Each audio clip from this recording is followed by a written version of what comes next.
Bonjour, aujourd'hui donc je vous propose une vidéo sur les enregistrements comptables qui concernent l'acquisition des immobilisations corporelles et incorporelles qui fait suite à la présentation justement des immobilisations avec notamment le calcul du coût d'acquisition qui est importante pour cette notion d'enregistrement comptable. Alors, pour les enregistrements comptables, nous avions vu qu'il existait plusieurs types d'immobilisation. Donc nous allons utiliser des comptes particuliers pour chacune de ces immobilisations. Donc nous avons les immobilisations incorporelles, celles qui n'ont pas de consistance physique, pour laquelle nous allons utiliser donc la classe 2. Et dans cette classe 2, la catégorie qui va commencer par 20 pour tout ce qui est brevet, logiciel, fonds de commerce. Pour les immobilisations corporelles, cette fois, donc, on sera dans les catégories 21, pour notamment tout ce qui est terrain, bâtiment, matériel et autres immobilisations corporelles. Les immobilisations financières, qui sont les titres qui sont acquis durablement par l'entreprise, avec une distinction au niveau des actions qui transfèrent un droit de propriété, alors que les obligations sont un droit de créance d'être remboursé avec un emprunt, l'action étant un droit de propriété étant rémunéré par des dividendes. Pour les fournisseurs, donc nous utiliserons un compte particulier pour identifier les fournisseurs d'immobilisation, le 404, et la TVA également un compte particulier qui permet d'isoler la TVA sur les immobilisations 44 562. Donc voilà pour les comptes que nous allons utiliser au moment de l'enregistrement comptable.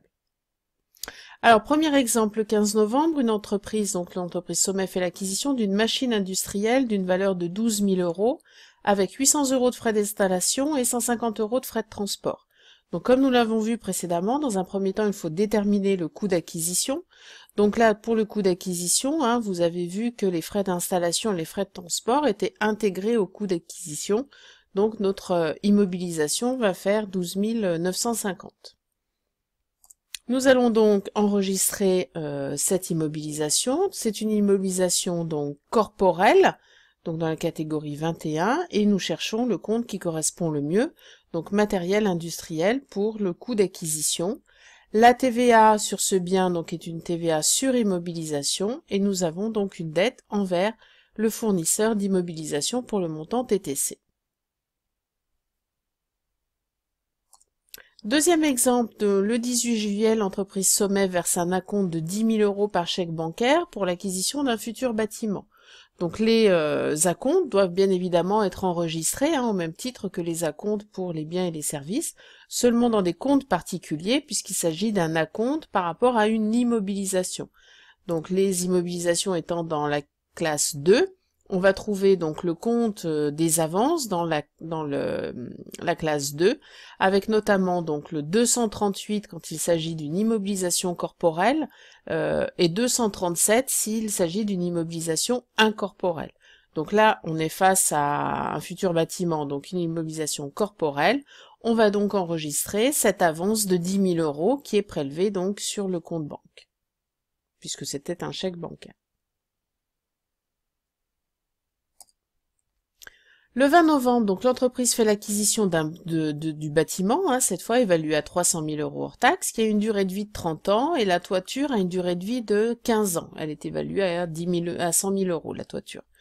Les frais d'honoraires donc s'élèvent à 3 000 euros, et on nous dit que l'entreprise n'a pas choisi d'appliquer l'option, et donc on va avoir la déduction de l'acompte qui avait été versé précédemment. Dans le bâtiment, on peut identifier donc deux éléments, la structure, les murs du bâtiment, et la toiture.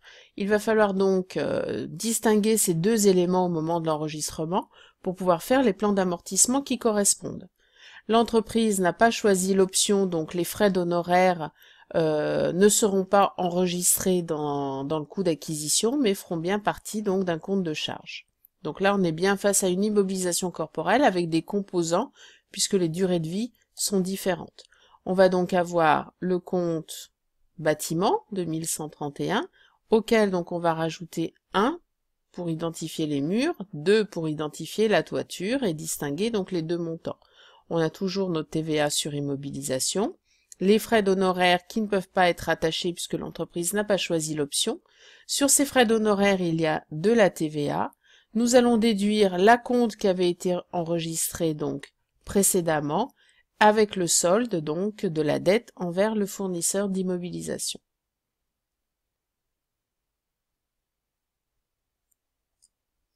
Autre exemple, le 21 novembre, donc l'entreprise Sommet construit un garage, le coût de production s'élève 55 000 €. Ce garage, elle va bien évidemment l'utiliser pour son activité.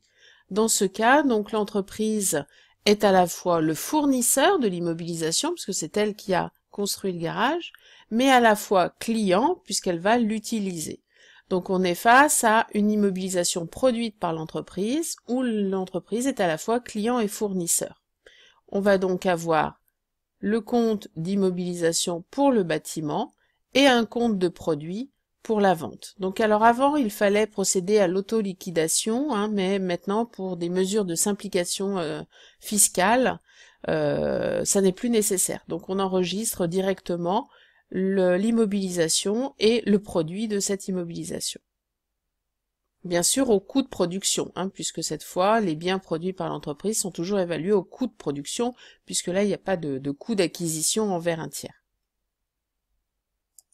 Imaginons que cette même entreprise construit un atelier, mais sur 2 exercices. Le coût de production, évalué donc jusqu'à la fin de l'exercice, au 31/12/N, est de 30 000 €, mais sa livraison donc du produit de l'atelier fini aura lieu en N+1.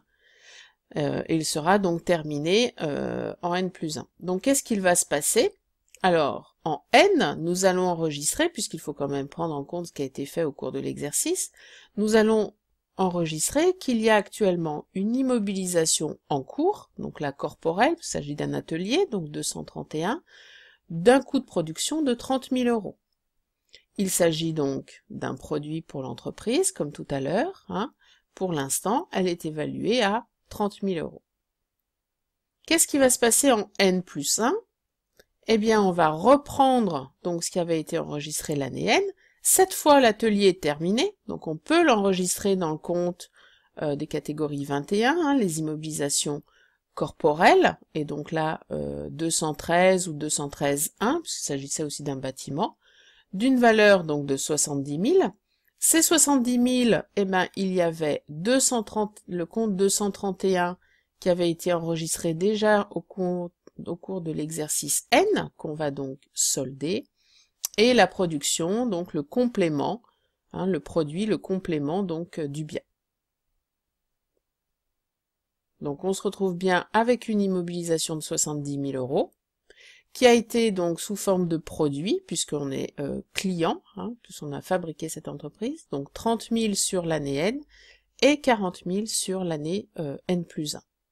Le compte 231 ne sert qu'au moment en fait où l'immobilisation donc n'est pas terminée. Il s'agit bien donc du compte qui concerne les immobilisations corporelles en cours. Le 21 novembre, l'entreprise Sommet achète un véhicule de tourisme d'une valeur de 25 000 €. Donc pour les véhicules de tourisme, au niveau fiscal, la TVA n'est pas déductible. Les véhicules utilitaires, pas de problème, mais pour les véhicules de tourisme, la TVA n'est pas déductible, il faut donc enregistrer le montant TTC. On va donc avoir notre immobilisation, matériel de transport, pour 25 000 plus les 5 000 € de TVA, qu'on va globaliser, et la dette envers le fournisseur. Donc, très important, véhicule de tourisme, on n'enregistre pas de TVA, elle est intégrée au coût d'acquisition. L'entreprise achète désormais un bureau d'une valeur de 350 € hors taxe.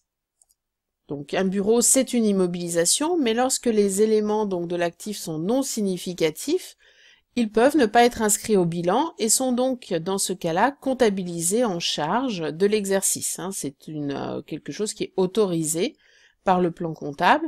La tolérance, toutefois, est limitée à 500 € hors taxe, valeur unitaire. C'est-à-dire que là, dans notre cas, 350 € hors taxe pour un bureau, on est bien en dessous des 500 €. On peut l'enregistrer donc comme charge de l'exercice. L'intérêt est de diminuer la fiscalité avec l'impôt sur les bénéfices, puisque le montant des charges va diminuer le résultat, et donc ce résultat permettra d'avoir un impôt sur les bénéfices moins important. Donc voilà, on va enregistrer dans un compte de charge. Puisqu'on a un compte de charge, on va avoir une TVA sur autres biens et services. On n'a pas le fournisseur d'immobilisation puisqu'il s'agit d'une charge, donc 401, comme vous aviez fait jusqu'à maintenant quand vous aviez des achats à comptabiliser. Le cas particulier des logiciels. Donc pour les logiciels, on distingue deux types de logiciels. Les logiciels d'exploitation, donc qui sont nécessaires au fonctionnement du matériel informatique. Donc dans ce cas-là, ces logiciels d'exploitation sont intégrés au compte matériel de bureau et informatique, alors que les logiciels d'application sont des logiciels qui ne sont pas obligatoirement nécessaires au fonctionnement du matériel informatique, notamment par exemple un PGI, un progiciel de gestion. Dans ce cas-là, on va l'enregistrer dans le compte donc 205 logiciels.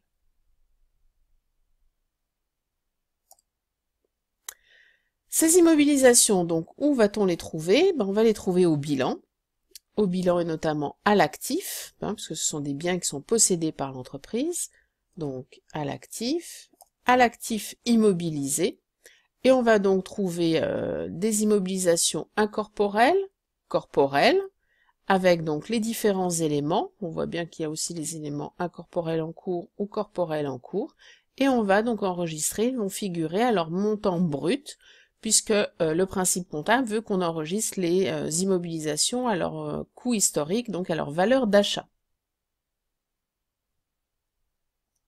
Voilà, vous n'avez plus qu'à vous entraîner, je vous souhaite bon courage et à bientôt. Au revoir.